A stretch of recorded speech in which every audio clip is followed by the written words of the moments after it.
I'm Farmtruck, this is Azn, and this is our museum on Route 66. When you first pull in, you'll notice that the entrance is a 1969 Airstream, which Farmtruck, he's installed this door there.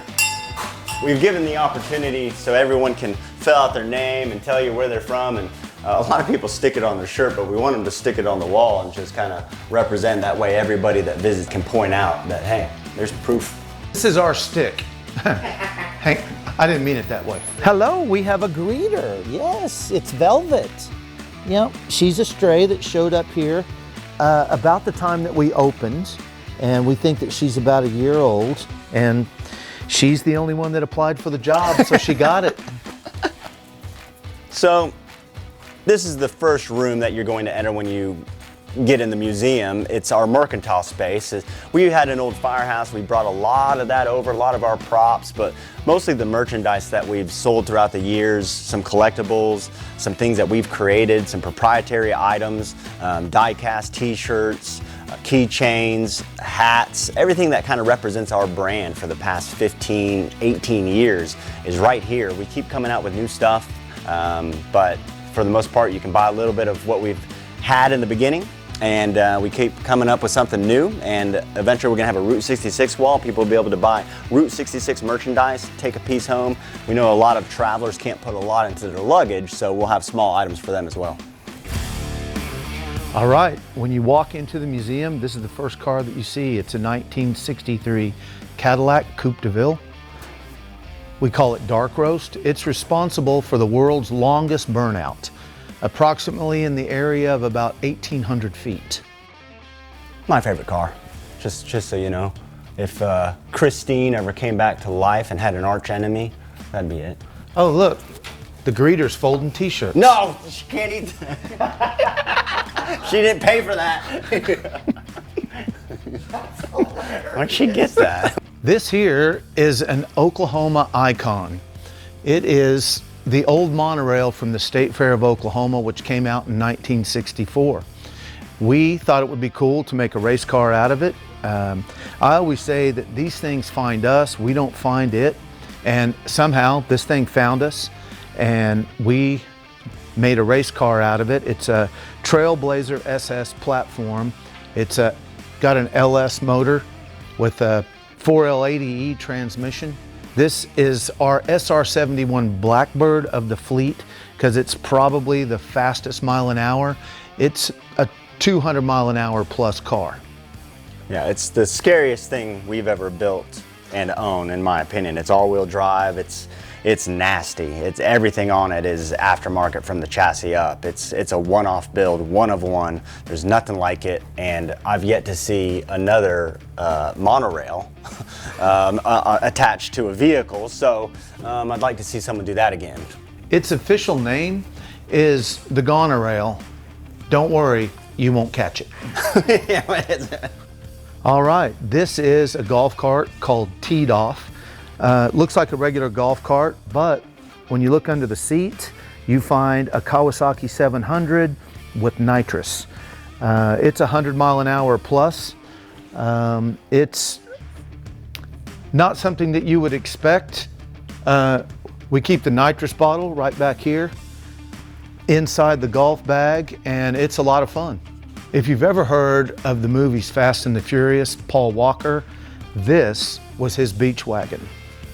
So when we were filming a commercial for Discovery Channel, it was a Fast and Furious commercial actually, and we were opening up this door, and we kept seeing this collection inside this door, and we were like, oh, what are all these cars? And we kept asking, and we said, well, that's Paul Walker's collection. And we looked at it, looked around a little bit, and I said, I'm a Nova guy. And I said, if this old wagon ever goes for sale, please let us know.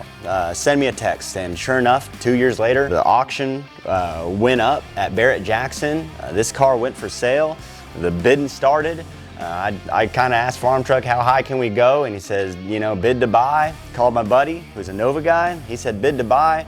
I just kept bidding, and we finally got it. So it's just cool to have a piece of automotive history, having a piece of Paul Walker, who's a legend in his own right. We're not sure quite what we're gonna do with it yet, but it's here, it's safe, it's in a climate-controlled, environment, and it ain't going nowhere. It's part of our collection. This old crappy farm truck is what started it all.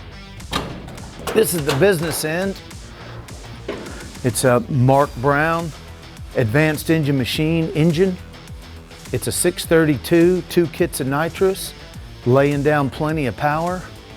What we say is, we actually built it to outrun supercars, right? We didn't really build it to drag race, but then this TV show came along and they wanted us to drag race other drag cars. We did pretty good. The truck weighs 5,000 pounds. It takes a lot of power to get this thing off the line, but we're proud of it, and this is what lit the fuse for this whole thing.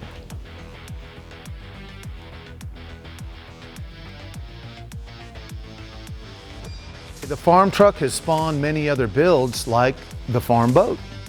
We wanted this thing to look like the farm truck on water, right?